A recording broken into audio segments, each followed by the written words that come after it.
రాబోయే ఏడాదిన్నరలో పోలవరం ప్రాజెక్టును పూర్తి చేస్తామన్నారు ఏపీ సీఎం చంద్రబాబు. వైసీపీ పాలనతో రాష్ట్రం ధ్వంసమైందన్న ఆయన రాష్ట్రాన్ని గాడిలో పెడుతున్నట్టు చెప్పారు. రాష్ట్రంలో ఆర్థిక నేరగాళ్లు పుట్టుకొస్తున్నారని, కారు కింద పడ్డ వ్యక్తి చనిపోతే కనీసం పట్టించుకోకుండా పోయిన వ్యక్తి గంజాయి బ్యాచ్ ను పరామర్శించడమేంటని ప్రశ్నించారు. రాష్ట్రంలో శాంతి భద్రతలకు భంగం కలిగిస్తే చూస్తూ ఊరుకునేది లేదని హెచ్చరించారు.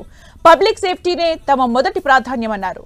చేస్తున్న మంచి పనిని ప్రజలకు చెప్పాలని నేతలకు సూచించారు సీఎం చంద్రబాబు.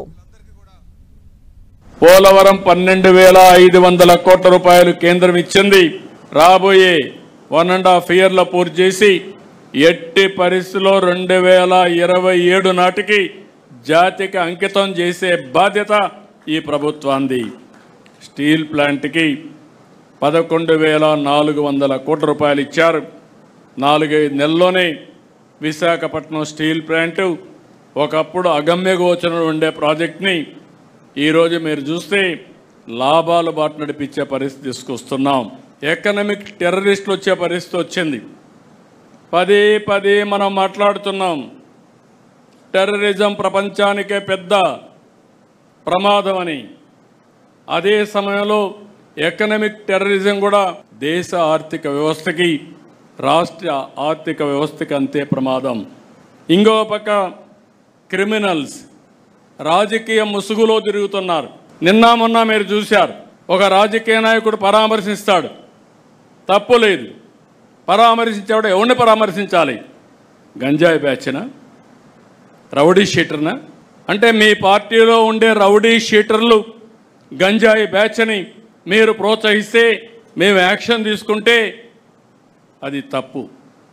యాక్షన్ తీసుకోకపోతే మీ అందరికీ licence hit and go.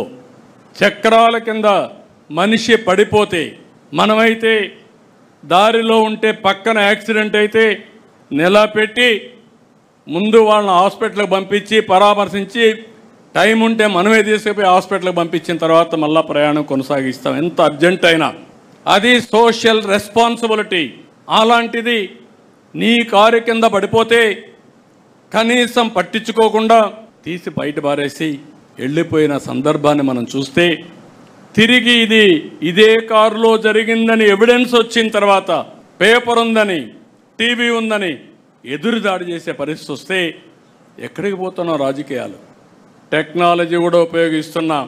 Everywhere technology కూడా ఉపయోగించి ఎవరైనా సరే తప్పులు చేస్తే వాళ్ళని సాక్ష్యాధారాలతో పెట్టి ప్రజల్లో చైతన్యం తీసుకొచ్చి వీళ్ళ అరాచకాలకు అడ్డుకట్టేసే విధంగా ఈరోజు కార్యక్రమాలు చేస్తున్నాను.